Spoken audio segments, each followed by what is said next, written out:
Hello everyone, how are you all. तो आज का हमारा टॉपिक है mini mental status examination. So starting from the definition कि ये होता क्या है mini mental status examination. So इसको हम MMSC भी बोल देते हैं। So this is a cognitive test that is used to screen for the presence of cognitive impairment. तो कॉग्निटिव टर्म जो है ये किससे रिलेटेड होती है, हमारी थिंकिंग से। तो इसमें हम ये टेस्ट करते हैं to rule out that whether जो पेशेंट है उसको किसी तरह की कॉग्निटिव इम्पेयरमेंट प्रेजेंट है कि नहीं है। तो उस चीज़ के लिए हमें उससे कुछ क्वेश्चन पूछने होते हैं। तो जिसमें फर्स्ट क्वेश्चन आता है ओरिएंटेशन, और इसमें हमने पेशेंट को स्कोरिंग देनी होती है। तो ओरिएंटेशन में हमने 5 क्वेश्चन पूछने हैं और हर एक करेक्ट आंसर अगर पेशेंट देगा तो उसको हम 1 स्कोर देंगे। जैसे कि हम फर्स्ट क्वेश्चन पूछेंगे व्हाट ईयर इज़ दिस, ये कौन सा साल चल रहा है। तो वो बोलेगा जैसे 2022 चल रहा है, कौन सा चल रहा है। तो अगर वो करेक्ट बोल रहा है तो हम उसको 1 स्कोर देंगे। नेक्स्ट इज़ व्हाट सीज़न, अब कौन सा सीज़न चल रहा है, सर्दियाँ हैं, गर्मियाँ हैं, तो वो आंसर देगा। मंथ कौन सा चल रहा है, आज डे कौन सा है, दिन कौन सा है हफ्ते का, सोमवार है, मंगलवार है, कौन सा डे है। देन व्हाट डेट, आज डेट कितनी है। तो अगर वो 5 क्वेश्चन सही देगा तो उसको हम 5 स्कोरिंग देंगे। अगर 2 गलत होगा तो हम उसको 3 स्कोरिंग देंगे। तो उसके अकॉर्डिंग ये हमारा फर्स्ट कंपोनेंट आ जाता है ओरिएंटेशन। नेक्स्ट आ जाता है वेयर आर वी नाउ। तो इसमें भी हमने उससे 5 क्वेश्चन पूछने होते हैं कि अभी आप कहाँ पर हो, क्या आप मुझे बताओगे कि आप कौन सी स्टेट में हो। तो वो बताएगा कौन सी स्टेट में है वो, कौन सी कंट्री में आप रह रहे हो अभी। देन सिटी कौन सी है, कौन सा शहर है, आप कौन से हॉस्पिटल में हो और कौन हॉस्पिटल के कौन से फ्लोर पर हो। तो ये 5 क्वेश्चन अगर करेक्ट होंगे तो हम उसको 5 स्कोर देंगे। थर्ड आ जाता है इसमें रजिस्ट्रेशन। अब रजिस्ट्रेशन में क्या होगा, आपने 3 शब्द देने हैं पेशेंट को और ये तीनों शब्द जो होंगे ये रिलेटेड नहीं होने चाहिए एक दूसरे के साथ। जैसे एप्पल दे दिया, टेबल दे दिया, पेन दे दिया, तो ये तीनों में किसी तरह का कोई रिलेशन नहीं है। तो आपने उसको एक बार बोलना है कि मैं अभी आपको 3 शब्द दूंगी, आपने ये दोहराने हैं और मैं 3-4 मिनट के बाद आपसे दोबारा ये 3 शब्द पूछूंगी तो आपने मेरे को बताने हैं। तो जब आप बोलोगे कि मेरे शब्द हैं एप्पल, टेबल और पेन और पेशेंट भी सेम रिपीट कर रहा है तीनों, तो तब आप उसको रजिस्ट्रेशन की स्कोरिंग दोगे 3। फोर्थ आ जाता है इसमें attention and calculation. So attention and calculation जो है इसमें 5 स्कोरिंग आती है। तो ये 5 स्कोरिंग हमने कैसे देनी है, तो इसमें हम 2 चीज़ें कर सकते हैं। पहली चीज़ तो क्या है, आप उसको कोई ऐसा वर्ड दोगे जिसमें 5 अल्फ़ाबेट्स आते हैं। जैसे ये वाला मेरा वर्ड है वर्ल्ड, तो इसमें 5 लेटर्स है WORLD।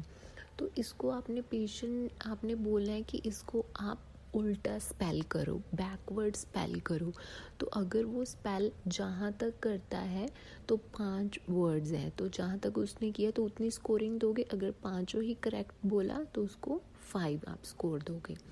सेकंड थिंग आप इसमें क्या कर सकते हो, 100 जो है आप उसको 7 माइनस करने को बोलोगे कि 100 में से 7 माइनस करो 5 टाइम्स। जैसे 100 में से 7 माइनस किया तो आएगा 93, देन 93 में से अगेन 7 माइनस करो तो आएगा 86, 86 में से अगेन 7 माइनस करो। तो 5 टाइम्स आपने उनको ये माइनस करवाना है। नेक्स्ट 5th आ जाएगा रिकॉल। तो रिकॉल में भी 3 स्कोरिंग है। अब आपने यहाँ पे पेशेंट से वो 3 शब्द दोबारा पूछने हैं जो आपने रजिस्ट्रेशन में पूछे थे। तो अब बोलोगे कि क्या आपको वो 3 शब्द याद हैं जो मैंने आपको बताए थे।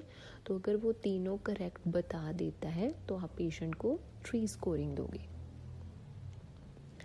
नेक्स्ट 6 में 2 स्कोरिंग आती है। तो इसमें आपने पेशेंट को कोई भी दो सिंपल ऑब्जेक्ट्स दिखाने हैं, जैसे कि एग्जांपल के तौर पे आपने उसको दिखाई रिस्ट वॉच, तो आपने बोलना है कि आप मेरे को बताओगे ये क्या पड़ा है आपके सामने।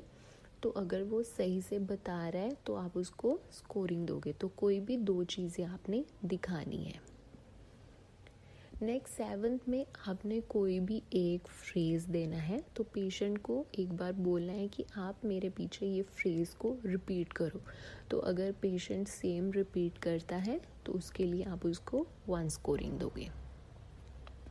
नेक्स्ट 8th में आपने क्या करना है, आपने पेशेंट को एक पीस ऑफ पेपर देना है, ठीक है। तो आपने उसको 3 कमांड देनी है कि आप ये पीस ऑफ पेपर अपने राइट हैंड में पकड़िए। तो वो क्या होगी, फर्स्ट कमांड। सेकंड कमांड होगी कि इसको हाफ फोल्ड कर दीजिए। थर्ड कमांड होगी अब इसको फ्लोर पे रख दीजिए। तो अगर वो तीनों कमांड फॉलो कर रहा है तो उसको आप 3 स्कोरिंग दोगे। नेक्स्ट आ जाएगा read this and do what it says. तो आप उसको कोई इंस्ट्रक्शंस दोगे, जैसे कि क्लोज योर आईज। तो पेशेंट इस इंस्ट्रक्शन को रीड भी कर रहा है और जैसे लिखा है वैसा कर भी रहा है, अपनी आंखें बंद भी कर रहा है, तो आप उसको फुल 1 स्कोरिंग दोगे। नेक्स्ट आ जाएगा कि आप पेशेंट को बोलो कि कोई भी एक सेंटेंस लिख के बताओ, जैसे कि मैंने एग्जांपल के तौर पे लिखा है you would like to go home. But patient जो भी लैंग्वेज में लिखना चाह रहा है, हिंदी में जिस भी लैंग्वेज वो उसको समझ आती है उसमें एक सेंटेंस लिखना है। अगर कंप्लीट सेंटेंस लिखता है तो आप उसको 1 स्कोरिंग दोगे। नेक्स्ट इज दिस थिंग कि आपने पेशेंट को ये एज इट इज़ डायग्राम बनाने को देना है, ठीक है, कि जो सेंटर में क्रॉस कर रहा है दोनों, क्वाड्रेंगल इसको हम बोलते हैं। अगर पेशेंट एज इट इज़ इसको बनाता है तो हम उसको 1 स्कोरिंग देंगे। सो ये टोटल 11 क्वेश्चंस आते हैं मिनी मेंटल स्टेटस एग्जामिनेशन में।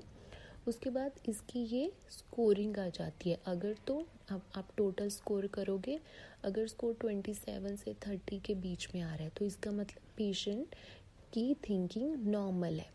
अगर 21 to 26 के बीच में आ रहा है so there will be mild cognitive impairment.